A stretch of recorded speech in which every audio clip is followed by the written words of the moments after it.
বিসমিহি তাআলা। মুক্তিকামী দেশবাসীর প্রিয় ছাত্র জনতার সমন্বয়কগণ, প্রকৃতপক্ষে বাংলাদেশ প্রথমবার স্বাধীন হয়েছে।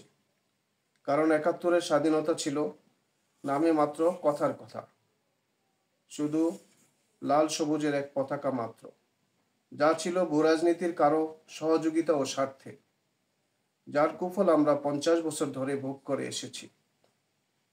আর আজকের অর্জিত ২০২৪-এর স্বাধীনতা আমরা কোনো পশ্চিমা শক্তি বা প্রতিবেশী রাষ্ট্রের সহযোগিতায় বা কারো স্বার্থে অর্জন করিনি, বরং নিঃস্বার্থে অর্জিত হয়েছে।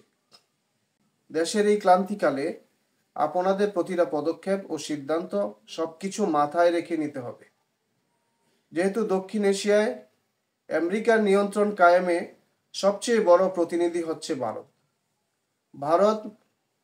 ভারতীয় মন মগজের স্বৈরাচার হাসিনার দুঃশাসন থেকে দেশকে স্বাধীন করার পর পশ্চিমা বিকৃত মন মগজের ডক্টর ইউনূসকে বসিয়ে ২০২৪-এ অর্জিত এই স্বাধীনতাকে রক্ষা করতে কি আমরা পেরেছি? মনে রাখবেন, স্বাধীনতা অর্জনের চেয়ে রক্ষা করা কঠিন। হতে পারে উনি বহির্বিশ্বে সম্মানিত ও পরিচিত ব্যক্তি, কিন্তু দেশ ও দেশের জনগণের মনে বিতর্কিত ব্যক্তি। জনগণের মন ও মানসিকতায় ওনার প্রতি তেমন কোনো আগ্রহ নেই, এবং উনি দেশের এই ক্লান্তি লগ্নে ২০২৪-এর স্বাধীনতা অর্জনের জন্য তেমন কিছুই করেননি। পূর্বেও উনি নিঃস্বার্থভাবে দেশের জন্য উল্লেখযোগ্য তেমন কিছু করেছেন বলে আমার জানা নেই। যেমনটি আমাদের বহু শ্রদ্ধেয় শিক্ষক ও শিক্ষিকাগণ নিঃস্বার্থভাবে জীবন বাজি রেখে বড় সাহসিকতার সাথে করে গেছেন। কিছু আইনজীবী সহ অন্যান্যরাও এই স্বাধীনতা অর্জনে সাহসী ভূমিকা রেখেছেন। প্রশ্ন হচ্ছে, তাদেরকে কেন বঞ্চিত করছেন? এই স্বাধীনতা সংগ্রামে শ্রদ্ধেয় শিক্ষকগণ এত কাছে থাকার পরেও কেন ভুলে যাচ্ছেন? জনমনে প্রশ্ন, কেউ কি আপনাদেরকে নিয়ন্ত্রণ করার চেষ্টা করছে?